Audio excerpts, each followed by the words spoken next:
Hey everyone, tonight we begin with something a little different. We're sailing into the grimy, salt-soaked world of pirates, but not the romanticized version you've seen in movies. We're talking about the real deal, the kind of life that would make you grateful for your worst Monday morning. So before you get comfortable, take a moment to like the video and subscribe, but only if you genuinely enjoy what I do here. And let me know in the comments where you're tuning in from and what time it is for you. It's always fascinating to see who's joining us from around the world. Now dim the lights, maybe turn on a fan for that soft background hum, and let's ease into tonight's journey together. Picture this. You're standing on a wooden deck that hasn't been properly cleaned in months, surrounded by men who haven't bathed since before you were born, breathing air thick with the stench of rotting food, unwashed bodies, and worse. The ship creaks and groans beneath your feet, like it's actively trying to fall apart, which it probably is. Welcome aboard a real pirate ship, where adventure means dysentery and treasure hunting often leads to an early grave.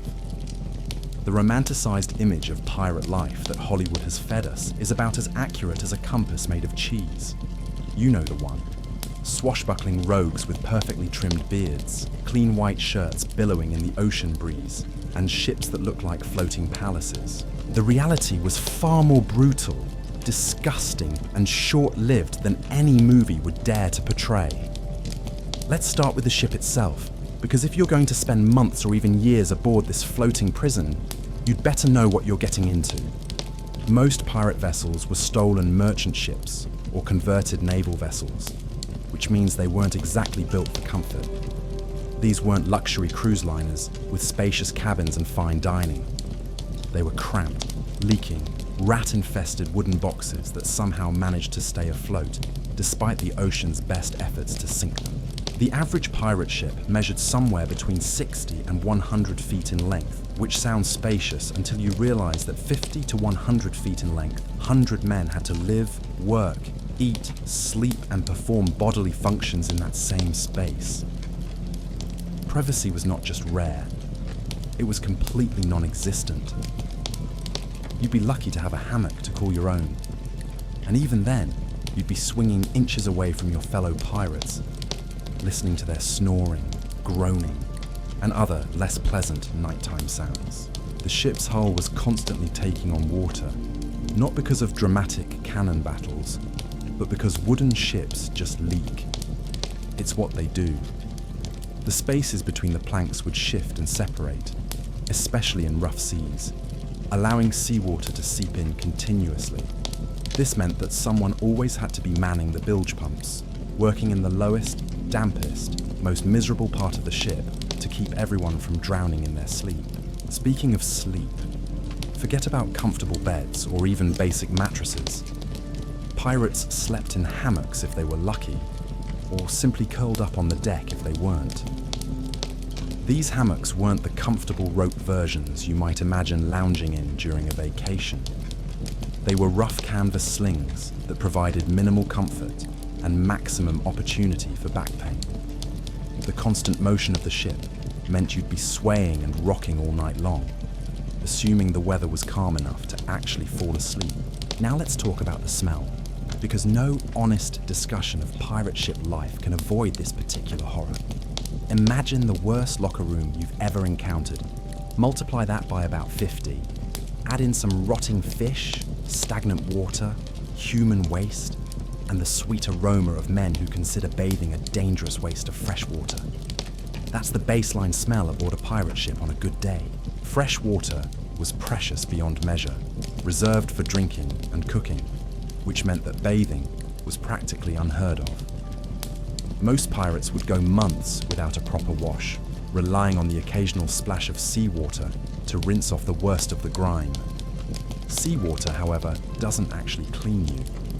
It just redistributes the dirt and leaves you covered in salt, which creates its own special kind of misery when combined with constant chafing from rough clothing. The toilet facilities, if you could call them that, consisted of a few holes cut in the deck near the bow of the ship. These charming installations were called the heads, and using them required balancing precariously over the side of the ship, while hoping that the waves didn't decide to give you an unexpected bath. Privacy screens were non-existent, so every trip to relieve yourself became a public event. The waste would theoretically be washed away by the waves, but in practice, much of it would end up coating the lower parts of the ship, adding another delightful layer to the ship's aromatic profile. Food aboard a pirate ship was an adventure in creative survival rather than anything resembling cuisine. Fresh provisions would be consumed within the first few days of any voyage, leaving the crew to subsist on whatever preserved foods they could find, steal, or afford. Hardtack, a type of hard biscuit that could survive for months without spoiling, became the staple of pirate dining. These biscuits were often so hard that they had to be soaked in water or rum just to become chewable. And they were usually infested with weevils, which were often the only source of protein available. Salt pork and salt beef provided the main protein sources, though calling them meat is generous. These chunks of preserved flesh were so heavily salted that they resembled leather more than food. They had to be soaked in seawater for hours before cooking, just to make them remotely edible. Even then, the texture was somewhere between rubber and wood, and the taste was overwhelmingly salty, with hints of decay. When fresh water ran low, which happened frequently, the crew would have to rely on whatever liquid they could find. This often meant drinking rainwater collected in dirty barrels, stagnant water that had been sitting in casks for weeks, or in desperate situations, their own urine. Beer and rum were actually safer options than water in many cases, since the alcohol killed some of the harmful bacteria that made fresh water so dangerous to drink after long periods of storage. The daily routine aboard a pirate ship was far from the exciting treasure hunts and sword fights that populate adventure novels. Most days were spent maintaining the ship, which was a never-ending battle against the forces of nature and decay. The sails needed constant repair from wind damage. The rigging required frequent adjustment and replacement, and the deck had to be scrubbed regularly to prevent the buildup of slime and rot. Sailors would spend hours tarring the ropes to protect them from saltwater damage, scraping barnacles from the hull when possible, and pumping out the bilge water that constantly accumulated in the lower levels of the ship. These weren't glamorous tasks, but they were essential for keeping the ship functional and preventing it from literally falling apart at sea. The hierarchy aboard a pirate ship was surprisingly democratic compared to naval vessels of the time, but that didn't mean life was easy for anyone.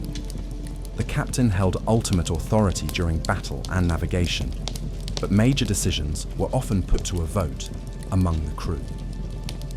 This democratic approach sounds progressive until you realize that it often meant arguments, fighting, and occasional mutinies when the crew disagreed with their leadership. Navigation was a constant source of anxiety, since most pirates had limited knowledge of proper seamanship. They relied on stolen charts that might be outdated or inaccurate, basic compass readings, and a lot of guesswork. Getting lost at sea was a very real possibility, and without modern communication methods, a lost ship might never be found again. The constant threat of disease hung over every pirate crew like a storm cloud. Scurvy, caused by vitamin C deficiency, would cause teeth to fall out, wounds to refuse healing, and eventually death. Dysentery turned the already miserable toilet situation into a nightmare of constant illness and dehydration. Typhus, spread by the rats and lice that infested every corner of the ship, would sweep through crews like wildfire, leaving men delirious with fever in their filthy hammocks. Yellow fever, malaria, and a dozen other tropical diseases waited in every port, ready to claim pirates who thought they'd survived the worst the ocean could throw at them. Medical care was primitive at best and deadly at worst. The ship's surgeon, if they even had one, was more likely to be a barber or butcher than an actual doctor. Their tools were crude, their knowledge limited, and their supplies consisted mainly of rum for anesthesia and a saw for amputations. Many pirates preferred to treat their own wounds rather than risk the surgeon's ministrations, which often did more harm than good. Injuries were commonplace and often permanent. Splinters from cannon fire could blind a man or embed themselves so deeply in flesh that they never came out. Broken bones rarely healed properly without proper medical attention, leaving pirates with permanent limps, crooked arms, or twisted fingers. The romantic image of pirates with peg legs and hook hands wasn't just artistic license. It was the brutal reality of men who'd lost limbs to battle, disease, or simple accidents aboard ship. The psychological toll of pirate life was perhaps even more devastating than the physical hardships. Months at sea, with the same group of increasingly desperate men, created a pressure cooker environment where tempers flared and violence erupted over the smallest disagreements. A perceived slight over food rations could lead to knife fights. Arguments about navigation could split crews apart. The constant stress of survival, combined with the knowledge that capture meant certain death by hanging, created a paranoid, hostile atmosphere that few men could endure for long. Loneliness was a constant companion, even when surrounded by dozens of other men. These weren't necessarily friendships born of mutual respect and shared interests. They were alliances of convenience between desperate individuals who needed each other to survive, but couldn't necessarily trust each other with their lives or their share of any potential treasure. Sleep was fitful and frequently interrupted, not just by the motion of the ship or the snoring of shipmates, but by the need to constantly maintain watch for enemy vessels, naval patrols, or potential prey. Pirates operated in a world where they were simultaneously hunters and hunted, always looking over their shoulders for signs of trouble, while searching the horizon for opportunities. The weather was an unpredictable enemy that could turn deadly without warning. Tropical storms would batter ships for days, sending massive waves crashing over the deck and threatening to tear the vessel apart.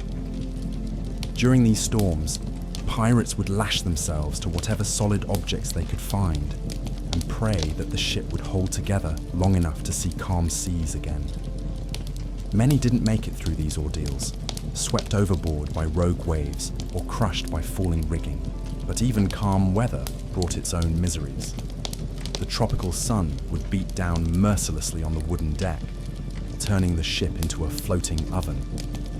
Men would suffer from heat exhaustion, dehydration, and painful sunburns that blistered and peeled in the salt air. There was no escape from the sun's rays, no air conditioning to retreat to, just the constant oppressive heat that made every task more difficult and every moment more miserable. The search for fresh water became an obsession that could drive men to desperate measures. When supplies ran low, pirates would risk everything to reach the nearest island or coastal settlement, often walking into obvious traps set by colonial authorities who knew that thirsty pirates were predictable pirates. The alternative, dying slowly of dehydration while surrounded by an ocean of undrinkable salt water, was a fate that haunted every crew member's nightmares. Clothing was another constant source of discomfort. The rough fabrics available to most pirates would chafe and irritate skin that was already raw from salt water and sun exposure. Garments would rot and fall apart in the humid conditions, leaving men to patch together whatever coverings they could find. Shoes were a luxury that few could afford to replace when they wore out, leaving many pirates to go barefoot on decks that could be scalding hot during the day and treacherously slippery when wet. The social dynamics aboard ship were complex and often violent. Respect was earned through toughness and brutality rather than intelligence or leadership skills. New crew members, whether they joined voluntarily or were pressed into service, faced hazing rituals that could be permanently damaging or even deadly. Veterans would test newcomers' resolve through increasingly dangerous pranks and challenges, weeding out those they considered too weak to pull their weight during critical moments. Gambling was one of the few entertainments available during long voyages, but it often led to bitter disputes when men who had nothing left to lose would bet their future shares of treasure, their weapons, or even their lives on the turn of a card or the roll of dice. These games could destroy crew morale and create lasting grudges that would fester in the confined space of the ship. The constant threat of mutiny hung over every captain, no matter how successful or fair they might be.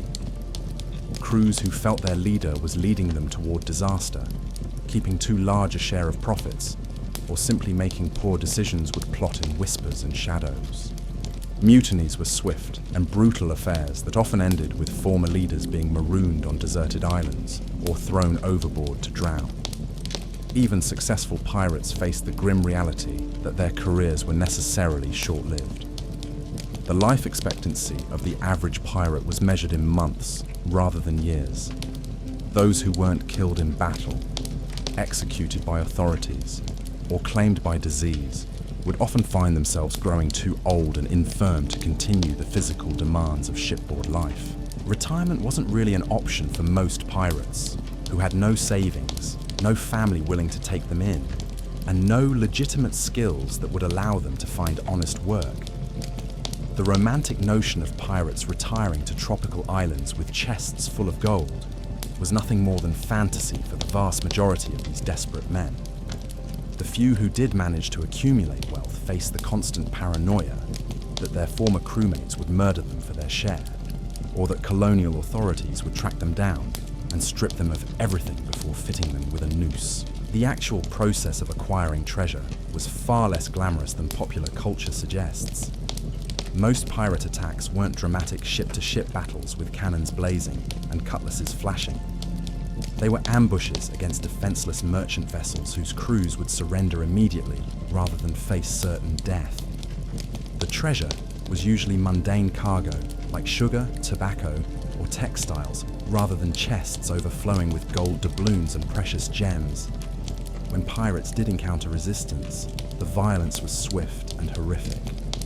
Naval warfare in the age of sail was a brutal affair, where men were torn apart by cannon fire, impaled by flying splinters, or crushed by falling masts. The romanticized sword fights of cinema bore no resemblance to the desperate, clumsy struggles that actually took place on blood-slicked decks.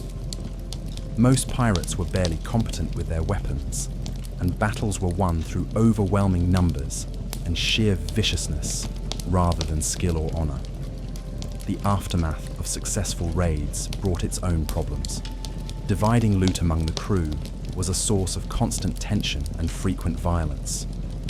Every man would scrutinize the distribution process, looking for signs that they were being cheated out of their fair share. Arguments over the value of different items could escalate into deadly fights, especially when the crew was already on edge from months of hardship and deprivation. Captured prisoners presented another dilemma that reveals the harsh reality of pirate life. Keeping prisoners alive meant feeding them from already limited supplies and guarding them constantly to prevent escape or revolt. Many pirate crews solved this problem in the most direct way possible, though the details of such solutions are too grim for comfortable contemplation. The few prisoners who were kept alive often faced fates that made death seem like a mercy. The ports that welcomed pirate ships were themselves cesspools of vice and violence.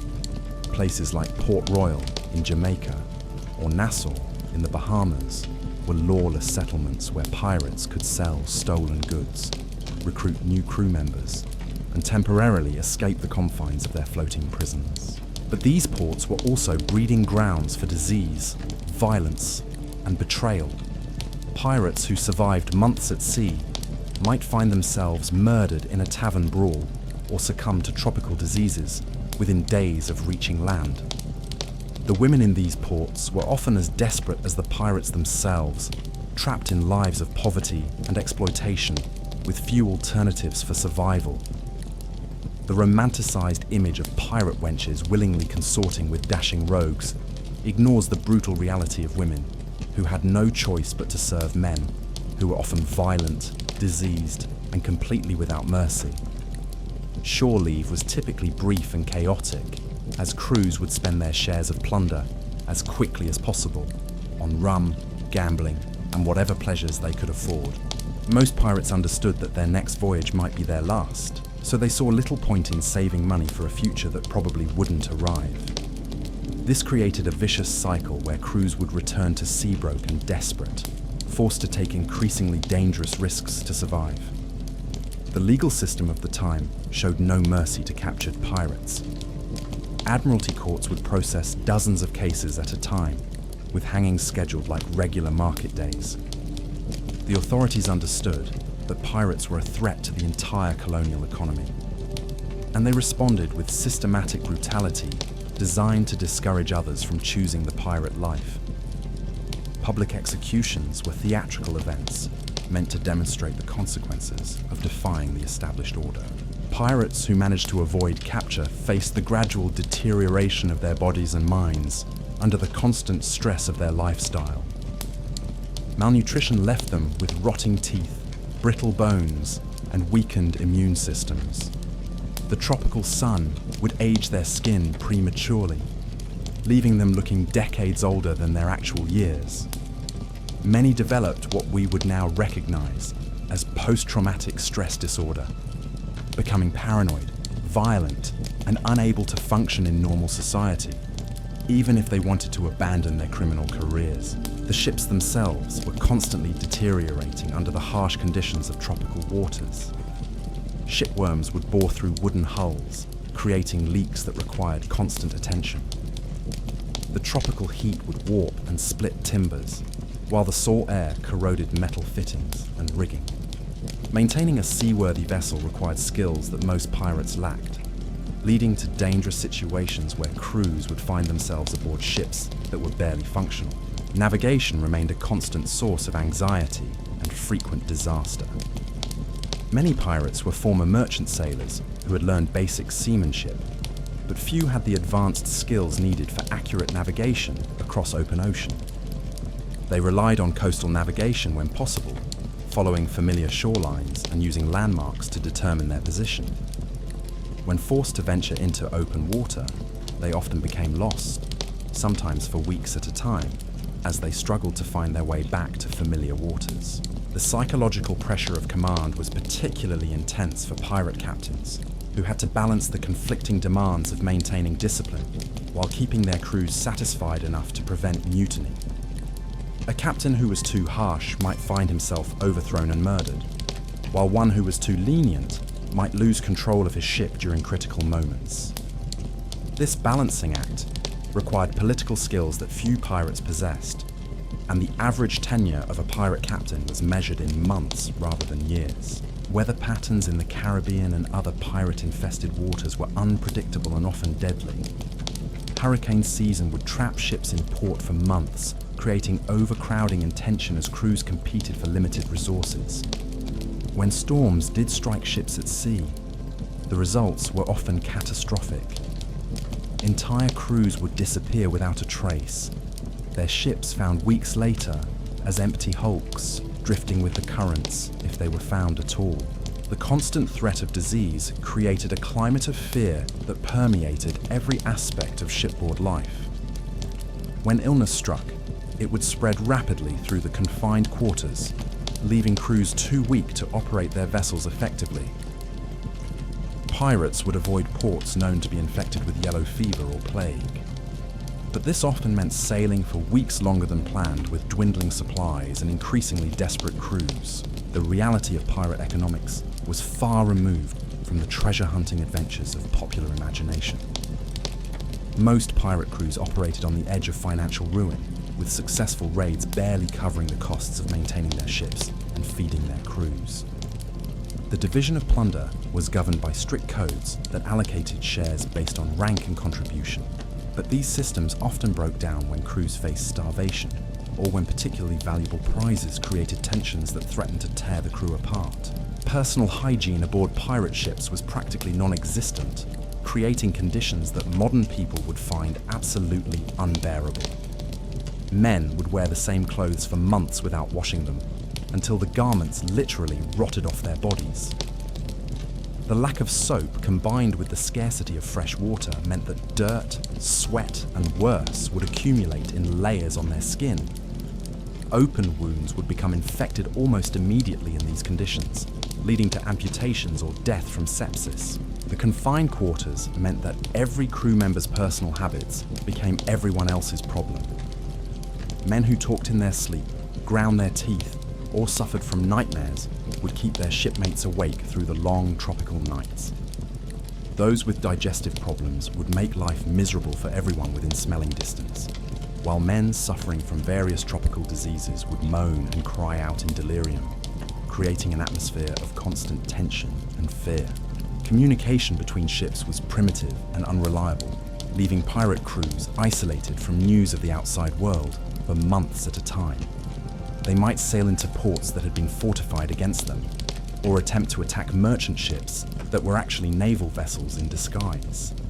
This isolation also meant that crews had no way of knowing if their families were alive or dead, if wars had started or ended, or if new laws had been passed that affected their operations. The weapons available to most pirates were crude and unreliable by modern standards. Pistols were single-shot, muzzle-loading devices that were as likely to misfire as to function properly, especially in the humid conditions aboard ship. Cutlasses and other bladed weapons would rust and dull quickly in the salt air, requiring constant maintenance that few pirates knew how to perform properly. Many relied on improvised weapons like belaying pins, boat hooks, or simply broken bottles during combat. The ammunition situation was equally precarious, with gunpowder that had to be kept dry in tropical conditions where everything was constantly damp. Black powder would clump together in the humid air, making it unreliable when pirates needed it most. Lead shot was expensive, and often had to be improvised from whatever metal could be melted down, including pewter dishes, belt buckles, or even coins when desperate times called for creative solutions. The social isolation of pirate life created psychological wounds that never properly healed. These men were cut off from normal human relationships, unable to form lasting bonds with women, start families, or maintain connections with the communities they'd left behind. The constant proximity to violent, desperate men meant that even friendships were tinged with suspicion and the knowledge that survival might require betraying those closest to you. Sleep deprivation was a constant companion aboard pirate vessels, where someone always needed to be on watch for approaching ships, changing weather, or signs of trouble from within the crew itself. Men would catch whatever rest they could in brief intervals, often sleeping while still partially dressed, and ready to spring into action at a moment's notice. The quality of sleep was poor, even when time allowed, as hammocks swayed with every motion of the ship, and the sounds of creaking timbers, snoring men, and scurrying rats provided a constant soundtrack of discomfort. The tools and equipment aboard pirate ships were perpetually in poor condition, having been stolen, improvised, or cobbled together from whatever materials could be found or taken from captured vessels. Rope would fray and snap without warning, sails would tear in moderate winds, and essential navigational instruments would break or become unreliable just when they were needed most. Repairs were constant but rarely thorough, as crews lacked both the materials and expertise needed to properly maintain their vessels. So, there you have it. The real life of a pirate wasn't the swashbuckling adventure we see in movies, but a brutal existence of disease, violence, and desperation aboard floating prisons that reeked of human misery. Next time you watch Pirates of the Caribbean, remember the men who actually lived this nightmare. Sweet dreams, and thank you for sailing through this grim chapter of history with me tonight.